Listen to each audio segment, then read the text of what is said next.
Hello guys, সবাই কেমন আছো? আশা করছি সবাই খুব ভালো আছো আর আমি অনেক ভালো আছি। তো যাই হোক, আমি চলে এসেছি একটা নতুন মিনি ব্লগ নিয়ে। আর এদিকে আমার বান্ধবী বসেছে অ্যাপ্লিকেশন লিখতে। যেহেতু আমাদের 10 তারিখে ছুটি হওয়ার কথা, সেখানে আমরা 9 তারিখে বাড়ি যাবো। এর জন্য আমাদের একটা অ্যাপ্লিকেশন জমা করতে হবে। তো রাত্রে বসে বসে এদিকে অ্যাপ্লিকেশন লেখা হচ্ছিল, আমি আমার ব্যাগটা গোছাচ্ছিলাম। এদিকে ওর ব্যাগটা গোছানো হয়ে গেছিল অলরেডি, আবার সকালে ব্যাগটা গোছাবো। আর এদিকে 9টা প্রায় বেজে গেছিল। আর 9টার সময় আমাদের ফোন জমা নিয়ে নেয়, ফোনটা দেয় দুপুরবেলা 1:30 2টোর দিকে, ঠিক আছে? তো যাই হোক, ভিডিও করতে করতে এদিকে 9টা বেজে গেছিলো, তাই আমাদের ফোনটা এখন আমাদের ফোনটা জমা দিতে হবে। যাই হোক, সকালবেলা বেরোনোর সময় আমাদের ফোনটা আমাদেরকে দিয়ে দিয়েছিল। তারপরে আমি আবার ভিডিওটা স্টার্ট করেছিলাম কল্যাণী ঘোষপাড়া এসে, মানে স্টেশনে এসে আর কি। এদিকে দেখতে পাচ্ছি একজন দিয়ে ঘুরে ঘুরে বাড়িতে কথা বলছে, আর ও গেছিল এদিকে টিকিট কাটতে, ঠিক আছে? আর কিছুক্ষণ পরে ট্রেন আসবে। তো যাই হোক, আমরা ভিডিও করতে করতে এদিকে চলে এসেছিল ট্রেন। এবার ট্রেনে উঠে গেছিলাম। এদিকে ট্রেনে উঠে ঢং করা শুরু হয়ে গেছে, যেহেতু ফাঁকা ট্রেন, ঠিক আছে? এদিকে দেখো গাইস, কত সুন্দর লাগছে এখানটা দেখতে। যদিও আমার ফোনে ক্যামেরা অতটা ভালো না, তাও তোমাদেরকে দেখাচ্ছি। আর এদিকে মানে ভিডিও করতে করতে ওকে বলছিলাম যে আদৌ আমাদের মুখ দেখা যাচ্ছে কিনা। যাই হোক, চলে এসেছিলাম কল্যাণী। আর এদিকে দেখতেই পাচ্ছ, তোমার দাদাভাই আমাকে নিতে এসছে এখানে। যাই হোক, আসার সময় বাবা দিয়ে গেছিল। আর যার সময় ভারী ব্যাগটা আবার টেনে নিয়ে যেতে হবে, যার জন্য ও এসেছিল নিতে। এদিকে আমার আজকে আমার বার্থডে, যেহেতু আমার বান্ধবী আমাকে বলছিল যে আমার বার্থডেতে কেক খাওয়াতে, মানে ওকে আগে কেক খাওয়াতে। যাই হোক, তারপরে এখান দোকান থেকে আমরা কেক কিনে নিয়েছিলাম। আর এদিকে আমার জন্য চিপস আর চকলেট নিয়ে এসেছিল আমাদের গিফট হিসেবে। তো যাই হোক, সেটা নেওয়ার পরে আমি ওদেরকে কেকগুলো দিয়েছিলাম।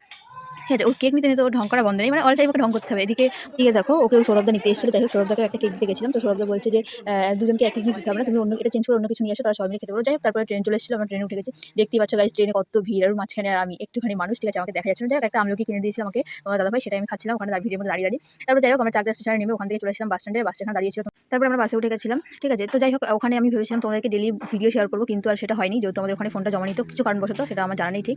তো মানে আমাদের ফোনটা রাত্রেবেলা 9টার সময় জমা নিত, আর ফোন দিত দুপুরে 1:30 2টোর দিকে। আমরা ঠিক করে ফোনটা ঘাটার সময় পেতাম না। তো যাই হোক, এদিকে বাসটা ছেড়ে দিয়েছিল। তারপরে আমরা চলে এসেছিলাম নিমতলা, ঠিক আছে? তো নিমতলা অটো স্ট্যান্ডের পাশেই দোকানটা। তো তোমার দাদাভাই জানিয়েছে আমি কদবেল খেতে একটু ভালোবাসি। তো যাই হোক, ওখানে দেখেও আনতে চলে গেছিল।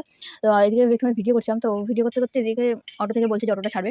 তো তোমার দাদাভাই বললো আমাকে অটোতে গিয়ে বসতে। তো আমি অটো সেবার একটা প্যাকেটও নিয়ে আসিনি, মানে আমি এখন অটোতে বসে কী করে খাবো বুঝতে পারছি না, যেহেতু অটো আমি পিছনে বসেছিলাম।